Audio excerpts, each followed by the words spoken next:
The Minnesota Vikings certainly could and should be in the market for a cornerback at the top of the 2022 NFL draft. And yes, Sauce up there, Stingley up there as well, LSU connection, Skull LSU. But what about Washington's feisty, getting after cornerback Trent McDuffie? And I love McDuffie. I feel like he's getting shat on a little bit in the draft process. I think that there's a lot of hype for his teammate Kyler Gordon, who got invited and accepted an invite to the draft. But McDuffie, he's just a tough dude, man. He's just absolutely getting after it. And we gave him the nickname, the 5'11 Antoine Winfield Sr. I just love the way that he plays and would love to see him stay in purple. Plus, since it's rumor season, our friends over at Vikes Insider, Rumor Mill, the Vikings' goal is to trade down and select Trent McDuffie, according to Tony Pauline and Pro Football Network. Kyle Hamilton to the Vikings 12 or 13 to Texas, according to Tony Pauline. Sorry, yeah. So, the latter part, not shocking. Oh, Kyle Hamilton's there at 12? We're taking him. But trading down and then trying to groove Trent McDuffie, I don't know. Man, because I think cornerbacks are going to be a premium in this draft, and just sticking and picking and taking him at 12 and not chancing it, I would certainly be okay with that as well. So let's talk about the pride of Washington today. Background, 21 years young, a true junior, 5'11", a $195, former four-star recruit, Quattro, out of St. John Bosco High School in L.A. Yeah, now if that high school sounds familiar, yes, former high school teammates with Wyatt Davis, no matter what. Just getting it, man. A 3-year starter for the Huskies. Last season posted an 86.8 PFF grade with 1 interception, 6 passes broken up, and a 52.0 quarterback rating when thrown out, which is, I don't have any notebooks around me. Oh, which is good. Which is pretty damn good. Only 2 penalties as well, which is also pretty decent. First team All Pac-12, third team All American. Didn't do a lot of testing, but his 4.4440 checks the boxes. Pros, closing speed. I mean, if he did do some of the agility drills, he would be phenomenal. He's got great closing speed, fantastic tackling. He may be the best tackling cornerback in the draft. He's just a guy who gets after it. Fantastic in run support, fantastic dragging down receivers in the open field as well. Super strong.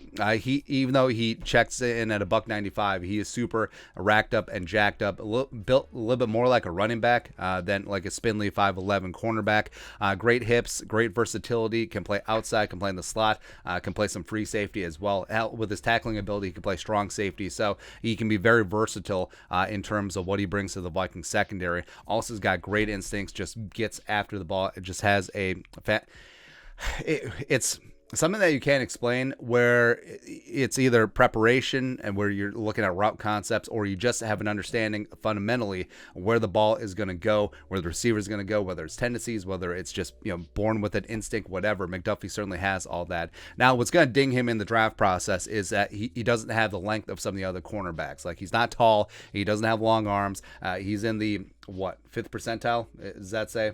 I'm getting old. It's really hard to read small print in terms of arm length and wingspan. So he's not like a Condor out there. He's certainly not Tariq Woolen. He's not even Sauce Gardner. He's not Andrew Booth Jr. This is sort of a Roger McCreary sort of situation, but he's just fantastic. Also, not a lot of experience in press man like a Stingley, and certainly not like a Sauce Gardner. I mean, Sauce Gardner played most of his career as playing press man, so he may never be that traveling belt buckle to belt buckle against the other team's wide receiver 1 type cornerback, except you don't necessarily need that. Yeah, you really don't. He may be the best zone cornerback in the draft. Speaking of instincts, he may be transitioned to safety down the line later on in his career. He certainly has those ball instincts. And then adding him to the Vikings cornerback room with Patrick Peterson, who is presumably going to be your starter, great mentor as well. Cameron Tiny Dancer, hopefully he can step it up in year 3. Then you got Harrison Hand, Shondon, probably going to hold things down from the slot. Chris Boyd, Perry Nickerson, Nate Hairston coming over from the Broncos, and Ty Smith.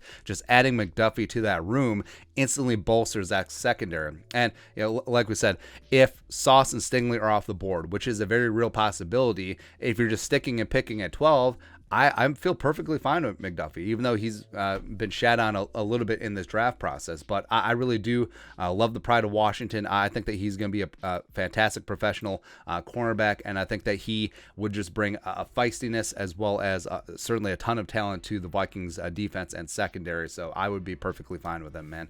But your thoughts are thoughts. Vikings, Trent McDuffie, question mark? Yeah, Yeah. Keep them in purple.